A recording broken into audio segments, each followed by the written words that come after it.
Sa araw na ito, dadalhin ko kayo sa isang kamanghamanghang kwento tungkol sa dalawang kakaibang nilalang, ang buwaya at ang pabo. Alam naman natin lahat na ang bawat hayop ay kanya-kanyang katangian. Ngunit, paano kaya kung magkatagpo ang mga ito? Tara na't ihanda ang inyong sarili at pakinggan natin ang kwento ng buwaya at ang pabo.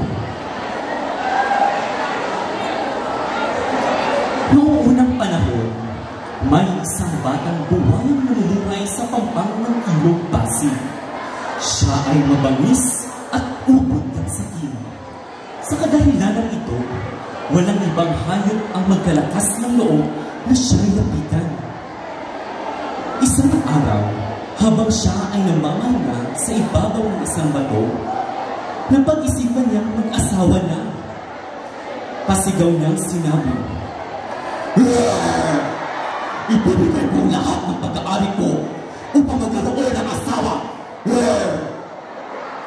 Katatapos pa lamang nang sambitin ito nang may marinig na pabo ang dumaan sa kanyang harapan. Mayroong makiling pabo ang dumaan sa kanyang harapan. Inulit banggitin ng piyong buwaya ang kanyang kahilingan. "Gusto ko nang mag-asawa." Nakinig ng mabuti ang makiling pabo at sinimulang suriin ang anyo ng buwaya. Sabi niya sa kanyang sarili,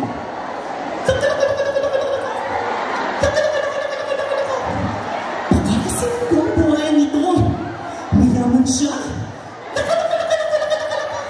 Naku, kung mapapasa akin lamang lahat ng mga perlas at tsamate, ako ang magiging pinakamasayang asawa sa mundo."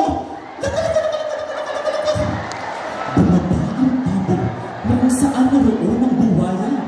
Sinabing muli ang piyong buwaya ang kanyang pag-alok na kasal ng buong pagtatanggal, gaya ng gawin ng isang mapagkumari.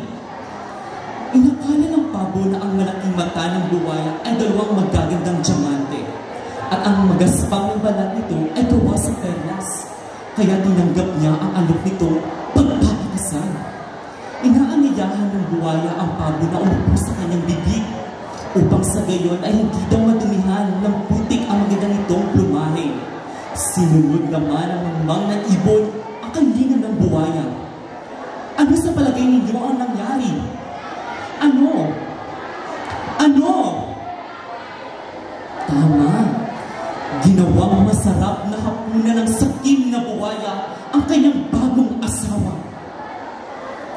At doon nagtatapos ang aking kwento tungkol sa pabo at buwaya. Minsan, sa sobrang paghangad ng material na bagay, nawawala ang ating kakayahang suriin ang tunay na intensyon ng iba. Kaya, mag-ingat tayo sa mapagkunwari. Hindi lahat ng makina ay ginto. Maraming salamat.